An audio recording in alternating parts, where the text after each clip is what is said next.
Bismillahirrahmanirrahim. Assalamualaikum warahmatullahi wabarakatuh. Mahasiswa PAI, PGMI, BIAUD, MPI, semester 3 Stainu Temanggung. Kali ini akan saya jelaskan mengenai kuliah bagian kedua, di mana di bagian kedua ini nanti kita akan membahas tentang perumusan masalah. Jadi di dalam penelitian pendidikan, melakukan sebuah penelitian dengan statistika, hal yang paling utama harus dilakukan pertama kali adalah merumuskan masalah. Jadi masalahnya apa? Itu yang harus dilakukan pertama kali. Sebelumnya, mari kita awali dengan bacaan basmalah. Semoga apa yang kita pelajari memberikan manfaat, karena setiap ilmu, setiap apapun yang kita pelajari, asalkan itu memberikan manfaat, maka itu sebetulnya adalah sebuah ilmu agama.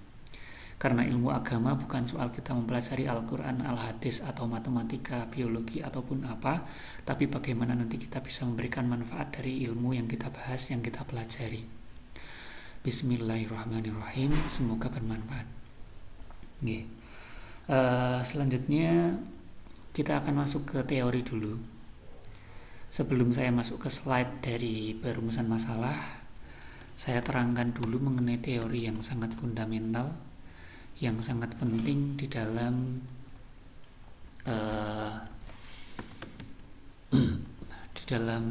perumusan masalah nanti.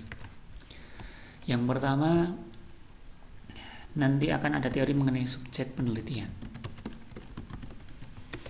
Jadi subjek penelitian itu adalah orang yang menjadi pokok bahasan, orang atau sesuatu yang menjadi sasaran dari penelitian, itu namanya subjek. Dulu kadang ada yang sering menanyakan, mengapa namanya bukan objek tapi nama subjek? Karena kalau yang menjadi sasaran yang diteliti itu kan harusnya objek, bukan subjek. Tapi di dalam penelitian, kalau kita memberi sebuah, ibaratnya memberi suatu penelitian itu memiliki suatu sasaran, maka sasaran tersebutlah subjeknya, karena dialah yang menjadi pelaku utama dari semua data yang kita gali. Itu mengenai subjek penelitian. Langsung ke contoh saja. Contoh sebetulnya banyak sekali subjek penelitian ya. Nanti kita juga bahas lebih lanjut. Tapi kalau kita berbicara pendidikan, statistika di dalam pendidikan, subjek yang paling sering dibahas itu adalah tentu saja siswa atau peserta didik. Bisa ke santri, bisa ke orang tua siswa, maksudnya wali ya. Bisa ke guru, bisa apa lagi ya, kepala sekolah, bisa dosen ya, bisa mahasiswa. Banyak sekali intinya sesuatu yang bisa dijadikan sasaran penelitian. Juga bisa bukan manusia, misalnya sekolah, instansi, misalnya kelas, misalnya apa ya, sistem pembelajaran atau metode. Intinya dia adalah kata benda. Jadi subjek penelitian itu merupakan kata benda yang bisa digali. Baru setelah kita menentukan subjek, nanti kita perlu membahas mengenai variabel. Apa itu variabel? Variabel adalah karakteristik atau sifat dari subjek ya. Jadi karakteristik atau sifat dari subjek yang berbeda-beda untuk setiap individu.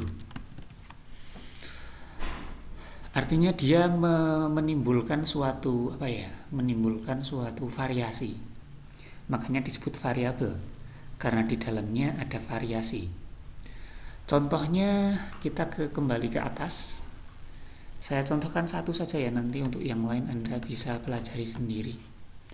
Siswa ini dia memiliki banyak variabel. Variabel dari siswa misalnya apa ya? Siswa ini bisa memiliki banyak variabel, misalnya bisa nilai MTK. Selain nilai MTK misalnya apa ya? Jenis kelamin. Selain jenis kelamin misalnya siswa. Siswa itu misalnya jurusan. Nah, atau nilai mapel yang lain, nilai IPA. Atau yang berhubungan dengan pendidikan, karakter, misalnya kedisiplinan. Tingkat kedisiplinannya bisa dikasih tingkatnya.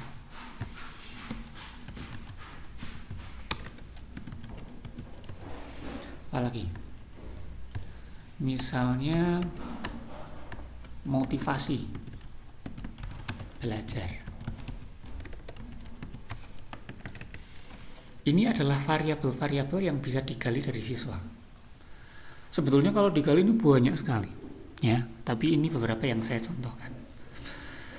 Tadi dikatakan variabel adalah karakteristik atau sifat dari subjek, di mana akan menimbulkan variasi berbeda-beda dalam setiap individu.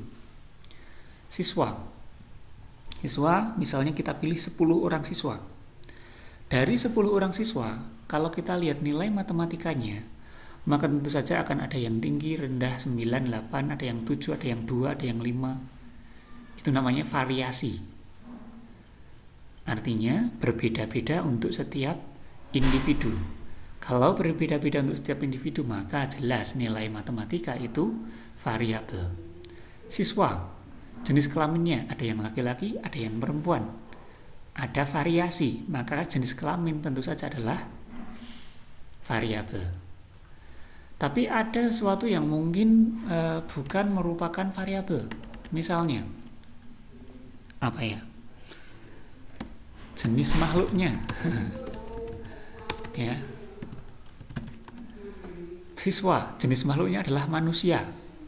Semua siswa itu manusia. Otomatis karena semuanya nggak mungkin ada yang berbeda, nggak ada yang jin, nggak ada yang setan, semuanya manusia, maka ini bukanlah variabel. Karena salah satu sifat dari variabel adalah dia harus memiliki variasi untuk setiap individu. Jadi siswa A, siswa B, siswa C itu memungkinkan terjadinya variasi untuk setiap variabel. Oke, itulah subjek dan variabel. Setelah variabel, ada satu lagi yang perlu diketahui di awal, yaitu mengenai data. Data itu adalah statistik atau bisa dikatakan sesuatu yang dikumpulkan dari variabel yang ditentukan, ya. Sesuatu yang bisa dikumpulkan dari variabel. Kalau secara statistik, data itu definisinya, ini secara statistik ya, kumpulan dari datum. Datum itu tunggal. Saya contohkan contoh dari data. Contoh tadi ya, subjeknya siswa, variabel yang dipilih adalah dengan variabelnya adalah apa tadi, misalnya nilai MTK. Datumnya itu ada 9, 4, 8, 6, 7 dan seterusnya. Ini 9 ini datum. Segini ini disebut sebagai data. Kumpulannya ini sebagai data. Jadi intinya dia merupakan hal yang dikumpulkan dari variabel yang ditentukan. Berarti dari sini kita bisa katakan, coba di sini, ini kan variabel semua. Nilai matematika, berarti datanya gimana? Datanya ya pasti 9, 8, 7, 6, 3,5 kalau misalnya desimal, atau 9,5, 8,5, dan seterusnya. Jenis kelamin, datanya adalah perempuan, laki-laki, hanya itu datanya. Jurusan, mungkin IPA, IPS, agama, gitu ya, bahasa. Nilai IPA sama dengan nilai matematika. Tingkat kedisiplinan, nah ini bisa macam-macam. Tingkat kedisiplinan, kalau dalam statistika, itu nanti harus dibawa ke angka. Walaupun tingkat kedisiplinan itu kan kalau kita kenal misalnya sangat disiplin, disiplin, cukup disiplin, kurang disiplin, tidak disiplin, sangat tidak disiplin misalnya gitu. Itu datanya. Tapi nanti tingkatan-tingkatan itu juga harus dikonversi menjadi angka. Karena kita sedang berbicara mengenai statistika. Motivasi belajar sama dengan tingkat kedisiplinan, ya. Oke, jadi itulah data. Jadi inilah analogi mengenai subjek, variabel, data. Nah, sekarang ada yang perlu saya jelaskan mengenai data lagi, mengenai jenisnya atau klasifikasinya. Jadi data itu bisa diklasifikasikan menjadi yang pertama berdasarkan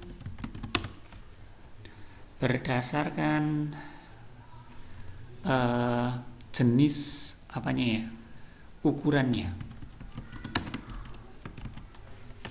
Ada data nominal, ordinal, interval, dan rasio. Saya kasih tab biar gampang.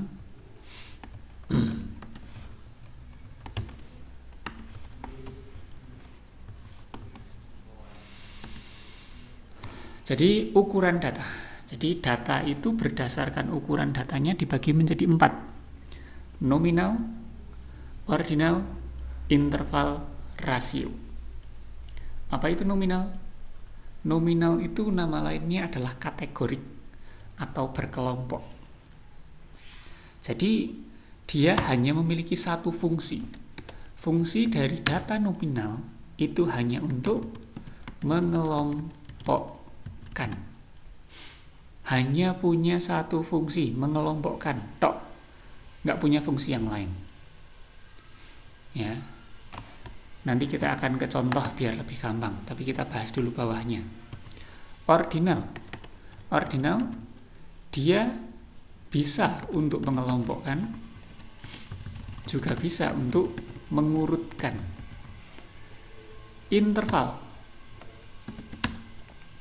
dia selain untuk mengelompokkan dan mengurutkan, dia juga memiliki satu sifat lagi, yaitu bisa dicari selisihnya. Rasio dia sama dengan yang interval ini, bisa untuk mengelompokkan, bisa mengurutkan, bisa dicari selisihnya, ditambah lagi satu sifat, yaitu memiliki nilai nol absolut.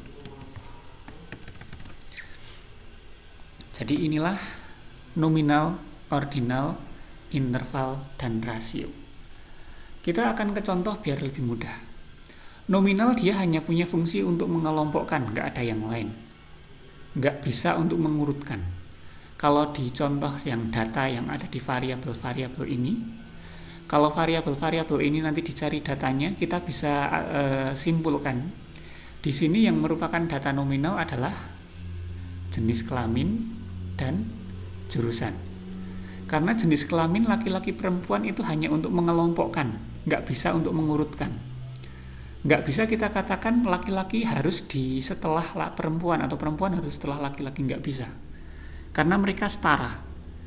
Artinya jenis kelamin adalah data nominal karena hanya berfungsi untuk mengurutkan. Begitu pula jurusan IPA, IPS, bahasa, agama, itu kan hanya pengelompokan. Nggak pernah ada kata-kata yang mengatakan harus diurutkan. Karena IPA yang lebih baik, maka IPA harus dibawa di depan. Nggak bisa seperti itu. Mereka semua setara, hanya untuk mengelompokkan. Itulah nominal. Ordinal itu selain untuk mengelompokkan, dia juga bisa untuk mengurutkan. Contohnya misalnya ranking di kelas. Ada ranking 1 sampai 36. Itu kan kita bisa itu ranking itu bisa untuk mengelompokkan. Misalnya kelompok 10 besar, kelompok 20 besar, kelompok 30 besar gitu ya. Kelompok juara 1, juara 2, juara 3 dan seterusnya. Yang paling tinggi, yang paling rendah. Itu pengelompokan. Tapi selain untuk mengelompokkan, itu juga bisa untuk mengurutkan. Karena ranking itu diurutkan mulai dari yang paling tinggi sampai yang paling rendah. Itu contoh dari ordinal. Kalau interval, bisa dicari selisih. Ya. Ranking itu bukan data interval. Ranking bukan data interval. Kenapa? Karena ranking nggak bisa dicari selisihnya.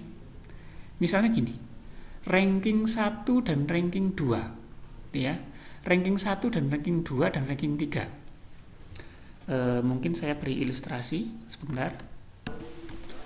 Kita beri ilustrasi ya.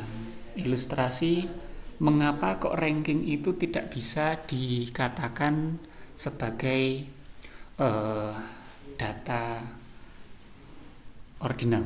Jadi dia tidak bisa dikatakan sebagai interval. Jadi ada ranking 1, ada ranking 1, ada ranking 1, ada ranking 1, ada ranking 2, ada ranking 3. Ya. Ranking 1 dan ranking 2 ini kan punya jarak. Ranking 2 dan ranking 3 juga ada jaraknya. Tapi bisa nggak Anda memberikan kesimpulan ini jarak yang ini kan misalnya kita simbolkan A, ini kita simbolkan B, bisa nggak disimpulkan bahwasannya jarak ini sama? Artinya gini, ini kan biasanya mengenai tingkat kecerdasannya, misalnya kecerdasan atau nilai di raport misalnya. Bisa nggak kita katakan orang si A atau si ranking 1 sama si ranking 2 itu jaraknya sama dengan si ranking 2 dengan si ranking 3? Kita nggak bisa katakan seperti itu. Boleh jadi ranking 1 sama ranking 2 ini sebetulnya hampir sama jaraknya. 11-12 kecerdasannya. Tapi ranking 2 dan ranking 3 ini jauh. Ini kan bisa. Artinya apa? Di data ranking ini tidak bisa dicari selisihnya. Jadi kesimpulannya ini nggak bisa dicari selisihnya. Tidak bisa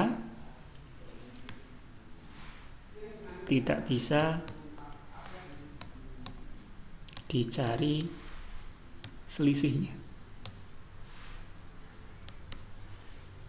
Ya.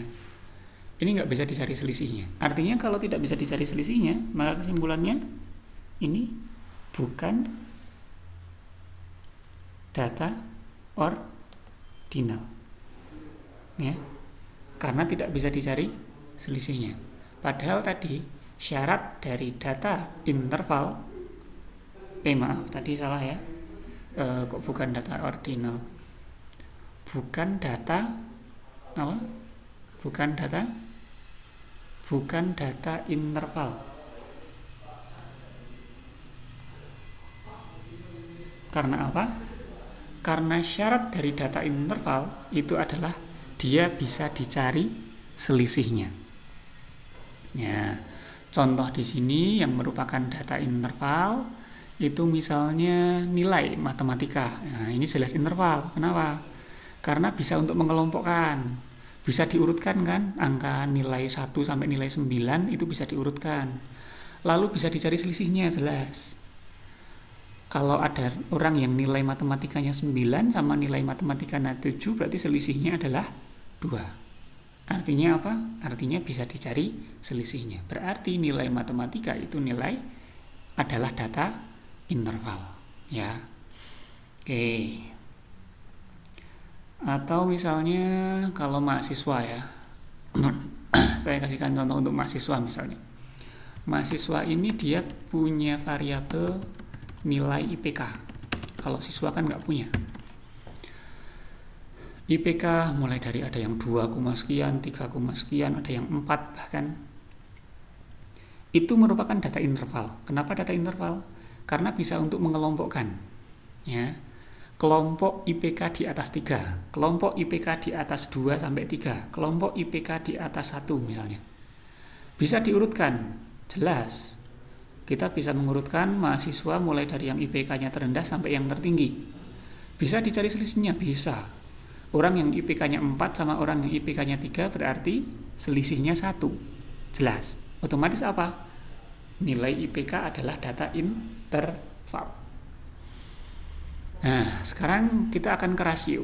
Rasio ini penting untuk kita bahas karena ini nanti untuk membedakan antara interval sama rasio ini bedanya apa. Dilihat di sini. Rasio ini sama dengan interval, yaitu bisa untuk mengelompokkan, bisa untuk mengurutkan, bisa dicari selisihnya, tapi ditambah memiliki nilai 0 absolut. Artinya memungkinkan adanya nilai 0. Ya, sekarang di sini tadi nilai matematika kan interval. Pertanyaannya, apakah nilai matematika juga rasio? Nilai matematika juga rasio. Karena apa? Karena memungkinkan orang itu nilai matematikanya 0. Bisa nggak orang itu nilai matematikanya 0? Bisa, berarti nilai matematika itu data rasio. Tapi kita ke bawah, nilai IPK. Nilai IPK mungkin nggak 0? Setahu saya nggak mungkin. Dari data yang ada nggak pernah ada mahasiswa yang IPK-nya itu 0. Otomatis nilai IPK ini lebih cocok menjadi data interval daripada data rasio. Kenapa demikian? Karena nilai IPK itu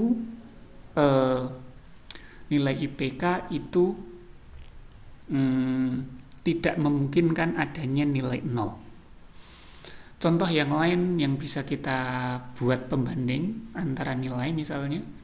Jadi kita bisa sekarang kasihkan contoh ya di sini. Nominal ini contohnya ini adalah jenis kelamin. Ordinal ini contohnya ranking kelas. Interval contohnya nilai IPK. Lalu rasio contohnya nilai MTK. Mungkin bisa saya tambahkan satu contoh lagi biar lebih memperjelas. Interval itu contoh yang lain adalah tinggi badan. Misalnya siswa itu punya variabel tinggi badan. Tinggi badan itu interval. Mengapa? Karena bisa untuk mengelompokkan kelompok yang tinggi badannya semampai sama tinggi badannya di atas 150 misalnya gitu. Bisa diurutkan, jelas. Kita bisa mengurutkan mulai dari yang paling tinggi sampai yang paling pendek. Kita juga bisa mencari selisih. Kalau ada orang yang tingginya itu 170 sama 160 berarti selisihnya 10 cm. Lalu apakah memungkinkan adanya nilai 0? Pernahkah Anda menjumpai ada orang yang tinggi badannya 0 cm? Nggak ada ya. Karena nggak mungkin ada orang yang tinggi badannya 0 cm, otomatis dia nggak mungkin masuk ke rasio. Dia masuknya hanya sampai interval. Maka sebetulnya kita bisa katakan, suatu data rasio, maka dia pasti interval, pasti ordinal, pasti nominal. Interval itu pasti ordinal, pasti nominal. Ordinal, maka dia juga pasti nominal. Tapi kalau nominal saja, dia nggak bisa jadi ordinal, nggak bisa jadi interval, nggak bisa jadi rasio. Kalau ordinal saja, dia nggak mungkin bisa naik ke interval. Kalau interval saja, dia nggak bisa naik jadi rasio. Gitu. Jadi kita juga bisa katakan, data yang paling sempurna atau paling ukuran datanya ya, yang ukuran datanya paling sempurna itu adalah data rasio. Karena dia memiliki sifat yang paling lengkap. Oke, itu untuk pengantarnya. Sekarang kita masuk ke slide-nya.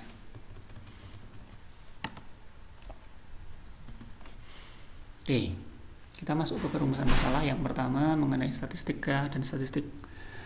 Statistik itu adalah data. Jadi beda antara statistik dan statistika. Kalau statistik itu data, kalau statistika itu ilmu tentang data. Makanya saya lebih sepakat kalau mata kuliah kita itu bukan statistik pendidikan, tapi statistika pendidikan, karena kita sedang membahas ilmunya, bukan membahas data tapi membahas ilmunya. Maka statistika yang lebih tepat. Kalau di dalam penjabaran yang lebih lanjut, dia adalah ilmu tentang pengumpulan, penyajian, mendeskripsikan sampai ke penyimpulannya, analisa dan penyimpulan. Ya, nanti bisa dibaca sendiri. Lalu metode penelitian. Ya, ini ada beberapa metode penelitian ditinjau dari sifat-sifatnya. Yang pertama ditinjau dari perspektif tujuannya. Ada dasar, ada terapan, ada pengembangan. Biasanya kalau di S1 itu dasar aja udah cukup. Ya.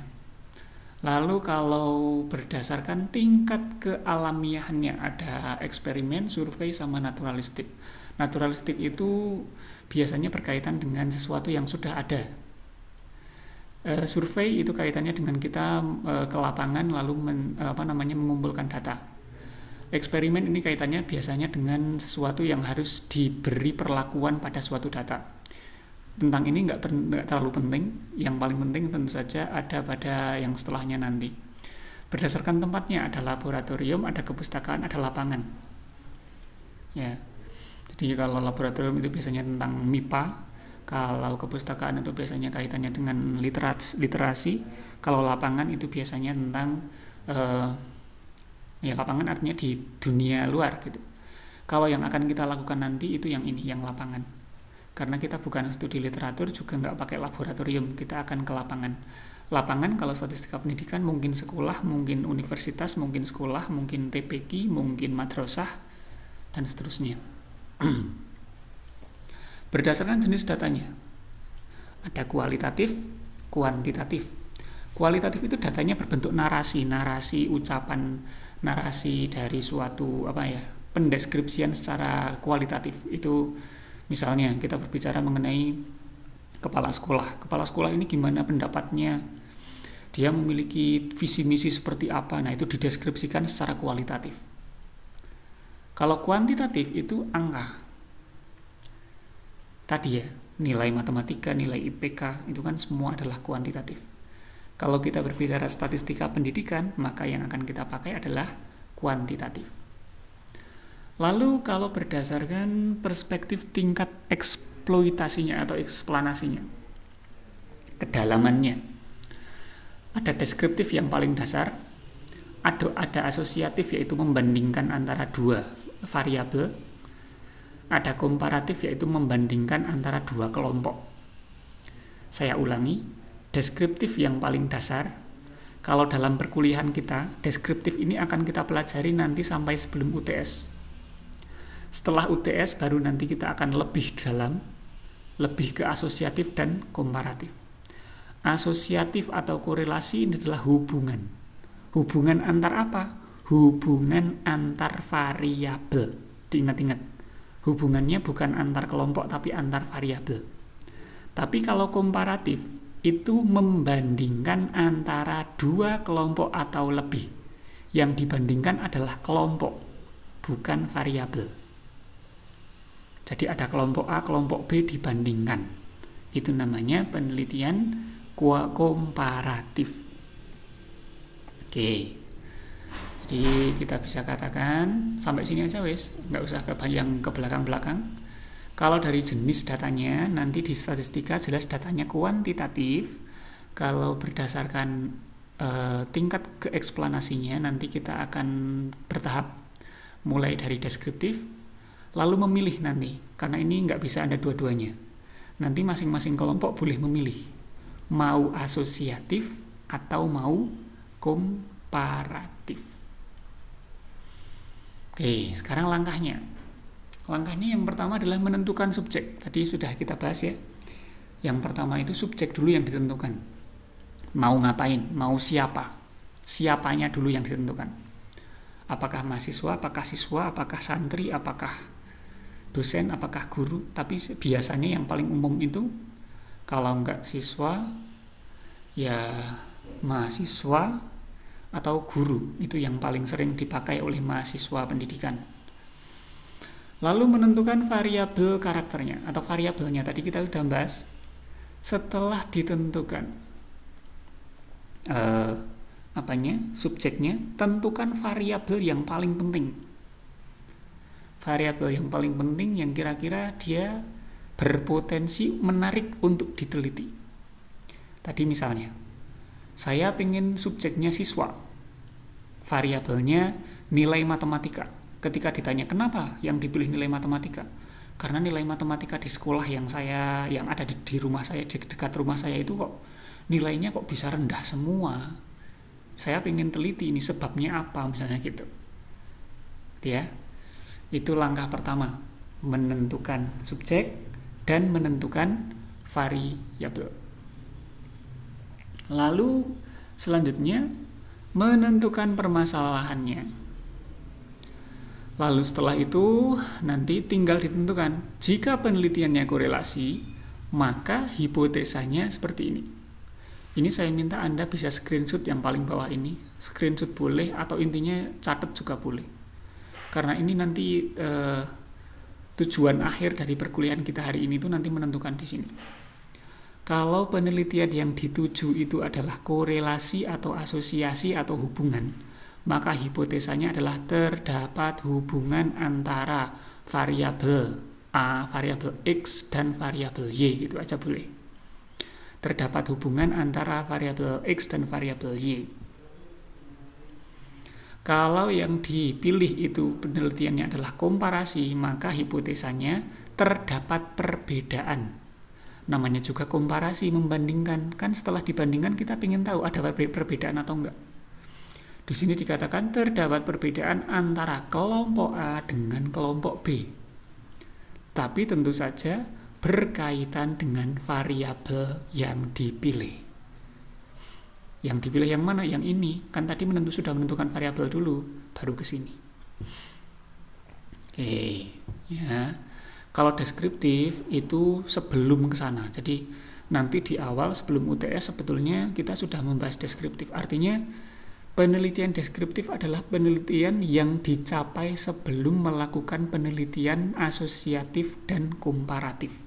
Jadi sebelum ke asosiatif dan komparatif pasti mengalami dulu deskriptif. Kalau asosiatif, ini padanya variabel yang telah ditentukan sebagai pokok permasalahan itu ditentukan variabel lain yang mungkin menyebabkan atau berhubungan. Nanti kalau di sini kita akan kasih contoh. Penelitian komparatif dari variabel yang ditentukan sebagai pokok permasalahan, peneliti memiliki asumsi penyebabnya. Variabelnya adalah kategorik atau variabel kelompok atau variabel nominal. Kita ke contoh ya. Kalau yang ini agak ribet kalau nggak pakai contoh. Pakai notepad saja.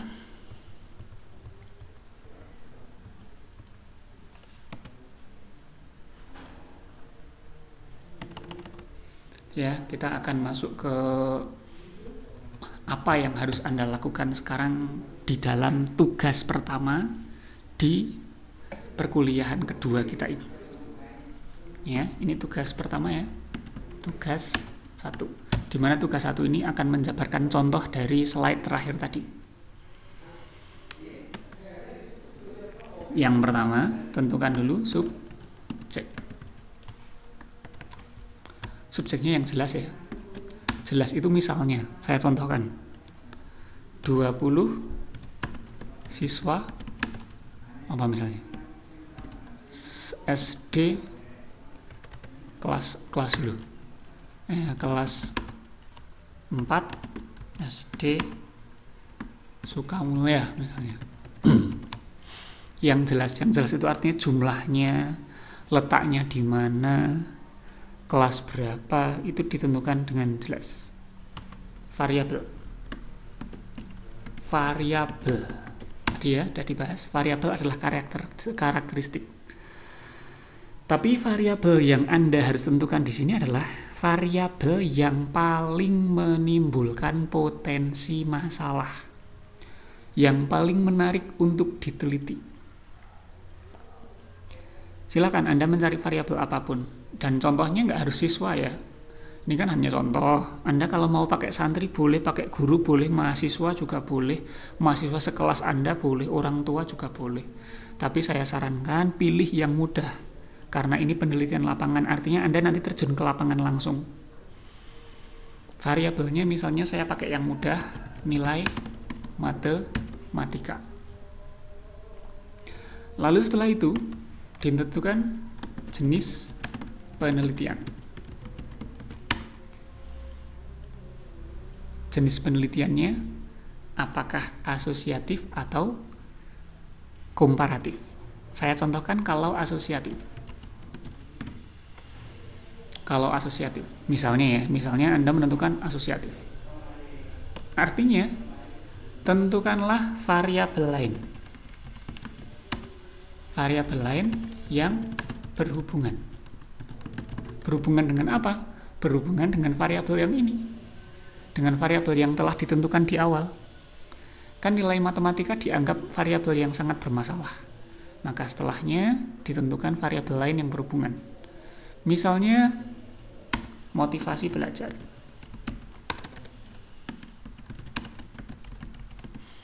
Sang peneliti memiliki asumsi motivasi belajar ini sangat mempengaruhi nilai matematika siswa. Misalnya gitu.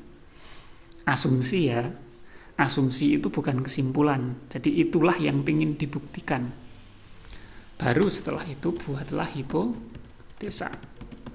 Tadi hipotesa untuk penelitian asosiatif adalah terdapat hubungan antara apa? Nilai. Tadi kan kata-katanya antara variabel X dengan variabel Y, berarti antara motivasi dibalik boleh, terserah sih, tapi lebih baik motivasinya di awal dengan nilai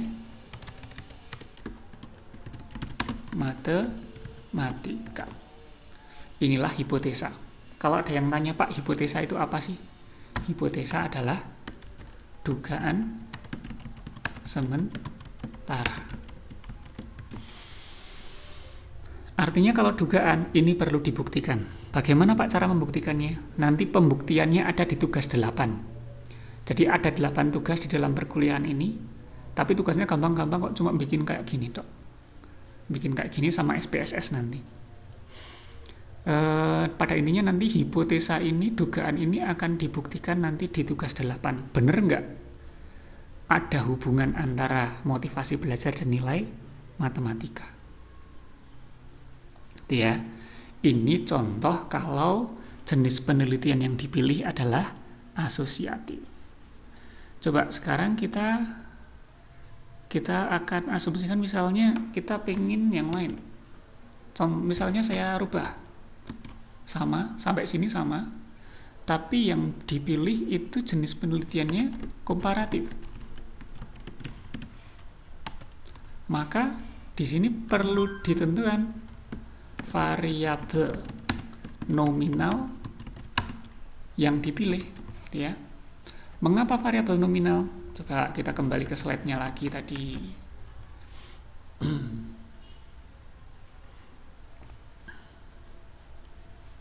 Kalau penelitian asosiatif itu perlu ada variabel lain yang mungkin menyebabkan. Tadi dikatakan nilai matematika itu berkaitan dengan motivasi belajar. Kalau komparatif itu perlu ditentukan variabel kategorik atau nominal sehingga perlu dilakukan perbandingan. Jadi di dalam penelitian komparasi, variabel yang ditentukan itu adalah variabel nominal. Kalau motivasi belajar, nih ya, kalau motivasi belajar itu bukan nominal. Dia adalah interval atau bahkan mungkin rasio. Tadi ya, ada nominal, ordinal, interval, rasio. Tapi kalau komparasi, itu maka jelas pasti yang dipilih itu harus variabelnya nominal. Misalnya, jenis kelamin. Artinya apa?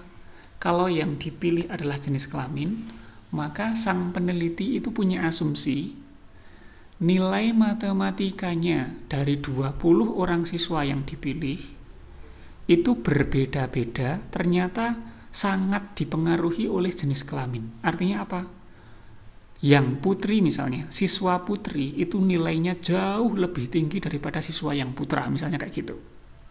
Itu asumsi dari si peneliti. Gitu ya, sehingga nanti memunculkan hipotesa. Tadi hipotesa untuk penelitian komparasi adalah terdapat perbedaan. Kalau korelasi terdapat hubungan, kalau komparasi terdapat perbedaan. Antara apa? Kelompok yang satu, yaitu antara kelompok atau langsung aja siswa putra atau siswa laki-laki dan siswa perempuan berkaitan dengan variabelnya. Apa variabelnya? Nilai matematika. Itulah hipotesa yang pengen dibuktikan. Dan ingat, ini baru hipotesa. Hipotesa artinya sesuatu yang pengen dicari tahu. Bagaimana cara mencari tahunya? Ya pakai statistika. Nanti dikumpulkan, disajikan, dianalisa, baru nanti punya kesimpulan. Oh, ternyata kesimpulannya memang ada perbedaan antara siswa dan siswi, antara laki-laki dan perempuan berkaitan dengan nilai matematika. Inilah tugas satu Anda. Tapi nggak cukup di sini ya. Jadi silakan nanti bikin seperti ini. Tapi pilih salah satu ya, jangan dua-duanya. Mau korelasi atau komparasi. Mau asosiasi atau komparasi. Asosiasi kan nama lainnya komparasi. Dan nanti di bawahnya itu cantumkan 2 paragraf penjelas. Paragraf ini agar saya bisa tahu jenengan paham atau enggak. Ada 2 paragraf, yaitu paragraf 1 dan paragraf 2. Artinya dari yang Anda, misalnya ini kerjaan Anda seperti ini. Anda menentukan seperti ini. Di SD di dekat rumah Anda misalnya, SD di dekat rumah Anda pilih 20 siswa yang dipilih nilai matematika. Ini permisalan, tapi nggak boleh sama. Dan setiap kelompok pun harus berbeda, jangan sama. Paragraf yang pertama ini berisi tentang mengapa variabel tersebut yang dipilih.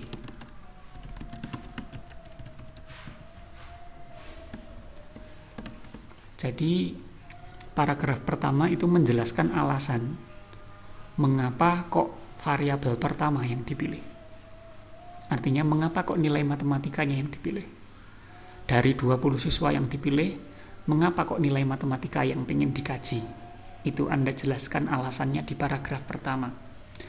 Jadi Anda memberikan keterangan dalam 2 paragraf. Paragraf pertama isinya itu, mengapa. Paragraf kedua berisi tentang asumsi atau hipotesanya. Hipotesa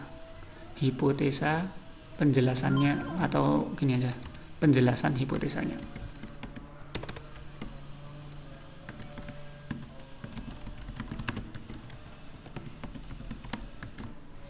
Jadi saya contohkan misalnya seperti ini. Yang dipilih adalah nilai matematika. Anda jelaskan mengapa nilai matematika yang dipilih.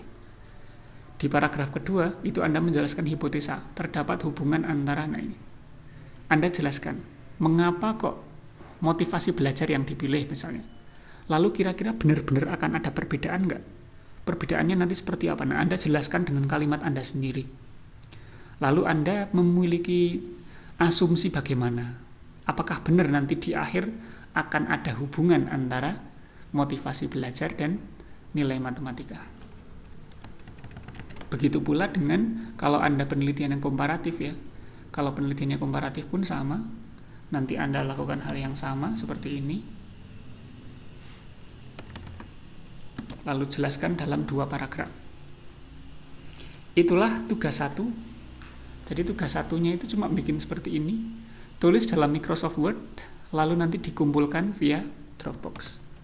Ya, pakai MS Word, dikumpulkan via Dropbox. Ini tugas kelompok, ingat, ini tugas kelompok.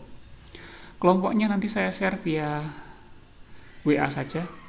Anda berkelompok dengan siapa, karena tadi juga ketua kelas baru selesai mengumpulkannya tadi, maka pengelompokannya saya tunda, mungkin kalau nggak besok lusa saya berikan siapa dengan siapa. Nanti dikumpulkan via Dropbox. Oke, sekarang kita masuk ke teknis, yang lebih teknis lagi ya. Jadi ini tugas satunya, materinya seperti ini. Ini sekarang tambahan tentang bagaimana cara mengoperasikan. Kalau udah jadi gimana Pak? Misalnya Anda sudah mengerjakan tugas satu ini, sudah ditulis di MS Word, sudah dijelaskan gitu kan, pengen mengumpulkan di Dropbox, itu langkahnya bagaimana sih Pak? Kemarin kita mengumpulkan alamat email itu tujuannya bagaimana gitu. Nah ini saya terangkan sekarang.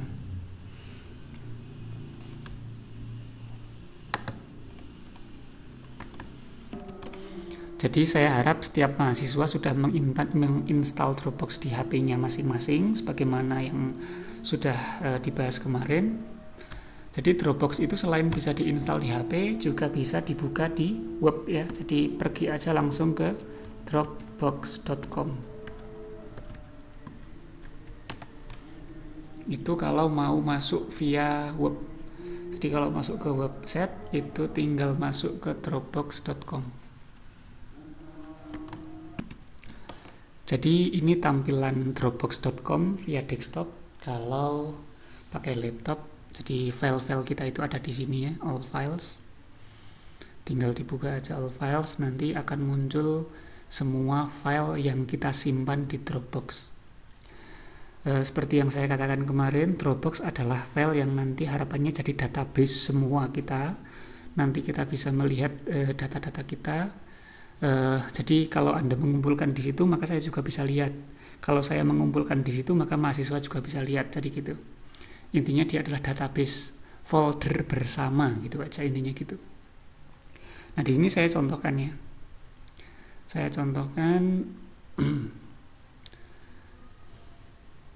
Jadi Anda itu masuk ke Tarbiyah angkatan 2019. Anda masuk di 2019. Oke, yang ini ya, Tarbiyah angkatan 2019. Mulai dari MPI, PAI, PIAUD, PGMI, semua ada di sini. Ya, di ini ya. Di sini. Jadi nanti Anda tinggal mengumpulkan di dalam sini.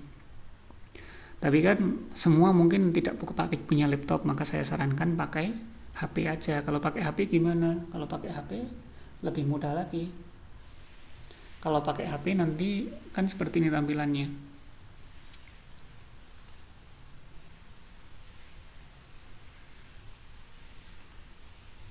Ini ya, ini kalau pakai HP Dropbox-nya seperti ini. Nah sekarang kita contohkan. Kemarin ketika Anda sudah kirim alamat email, lalu nanti saya undang, itu nanti akan seperti apa gitu ya. Jadi biar Anda nanti nggak bingung ketika buka menginstal Dropbox-nya bagaimana. Jadi misalnya gini.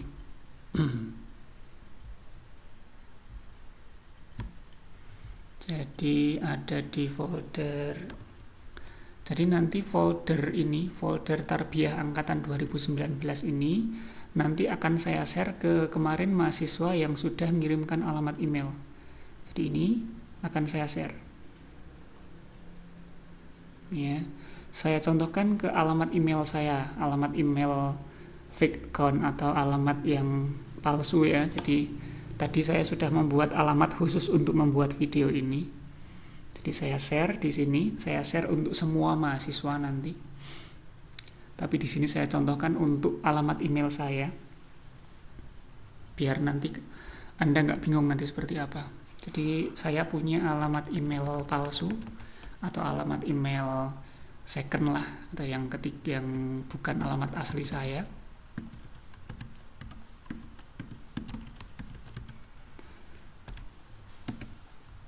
Najib Mubarok 29. Kalau alamat email asli saya itu Najib Mubarok 28.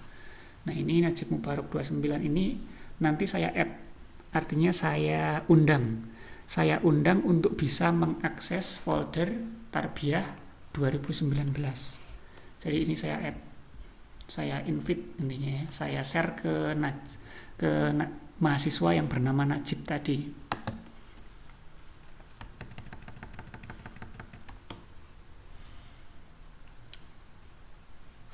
Kita tunggu dulu. Oke, sudah selesai. Sudah berhasil di-share ke Najib. Nah, sekarang kita lihat kalau di HP seperti apa.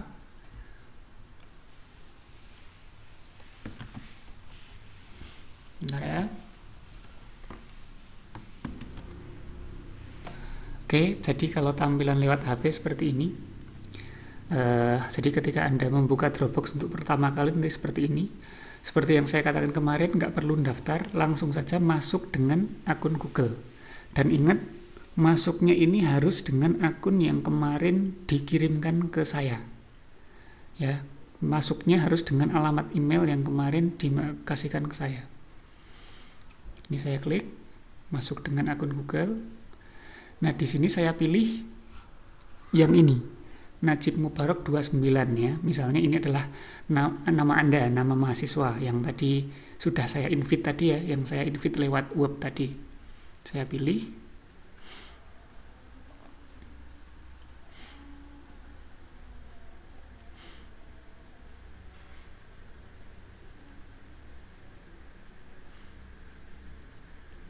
Oke, lalu dari ini semua langsung saja izinkan.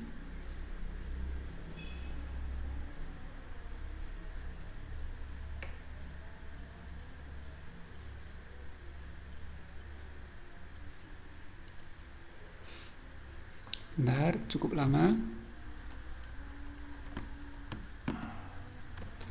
Setelah muncul halaman ini, dicentang pada saya menyetujui. Ya, saya menyetujui ini dicentang. Lalu buat akun.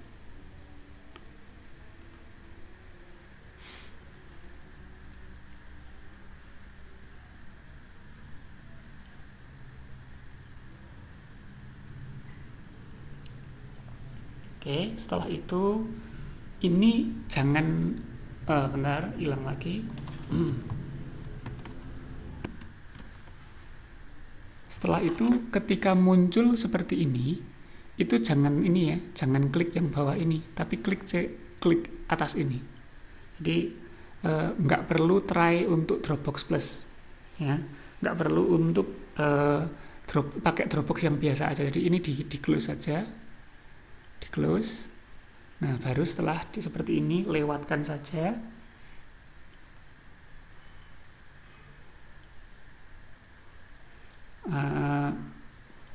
Lewatkan saja. Nah, seperti ini. Jadi kalau sudah masuk ke beranda seperti ini maka udah selesai. Dan bisa dilihat ya. Kita akan lihat tadi kan saya sudah menginvite, sudah mengundang. Ini harusnya sudah ada undangannya. Ya. Kita lihat di filenya.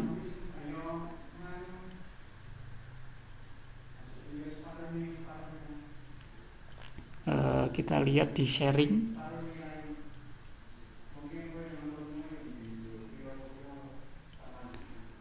Jadi langkah pertama bisa diklik di bagian sini, menu, lalu beranda, lalu ini dibagikan.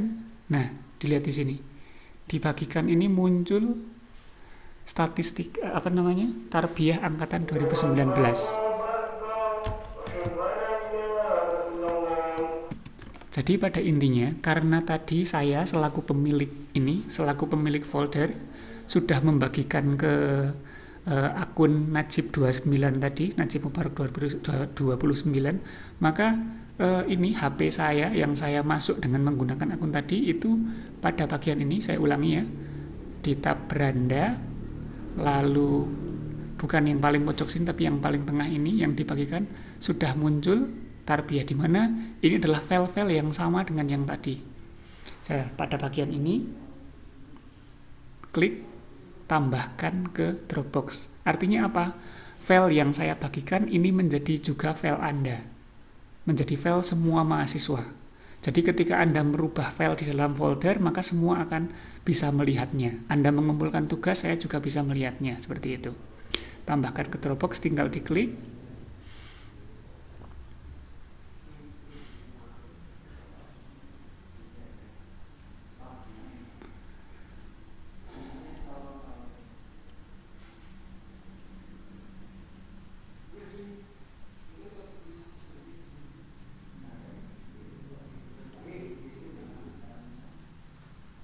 cukup lama, bentar.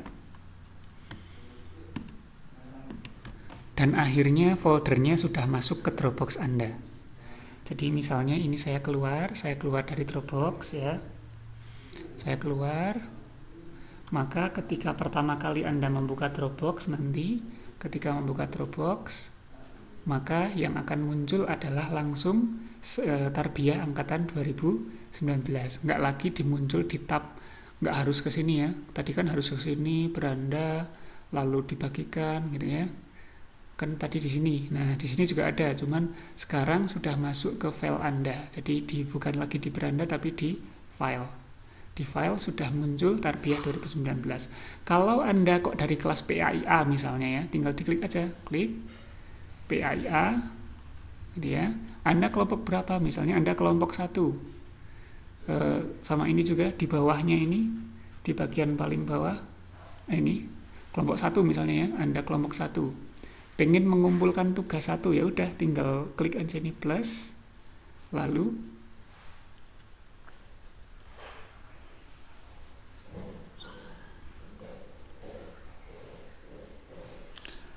bisa pindai dokumen karena filenya dalam bentuk dokumen, pindai dokumen, lalu cari file Anda.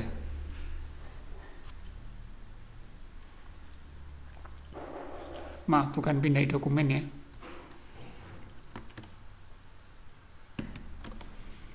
Jadi saya ulangi ya dari sini. Jadi kalau misalnya Anda kelompok 1, tinggal buka kelompok 1 folder. Misalnya Anda PAIA kelompok 1 dibuka. Lalu Anda ingin ngumpulin tugas, ya udah klik plus yang ada di kanan bawah. Lalu ini buat atau unggah file. Klik di bagian paling bawah, unggah file, karena filenya sudah jadi, asumsinya Anda sudah bikin filenya ya. Lalu misalnya filenya yang mana ya? Milih terserah, misalnya ini atau misalnya ini contoh aja kok. Misalnya file tugasnya itu ini, ya udah klik, maka file tersebut akan otomatis terunggah ke dalam foldernya, akan masuk ke dalam folder dari kelompok Anda ya. Jadi itu cara untuk mengupload tugas di Dropbox. Saya kira itu, kurang lebihnya mohon maaf. Assalamualaikum warahmatullahi wabarakatuh.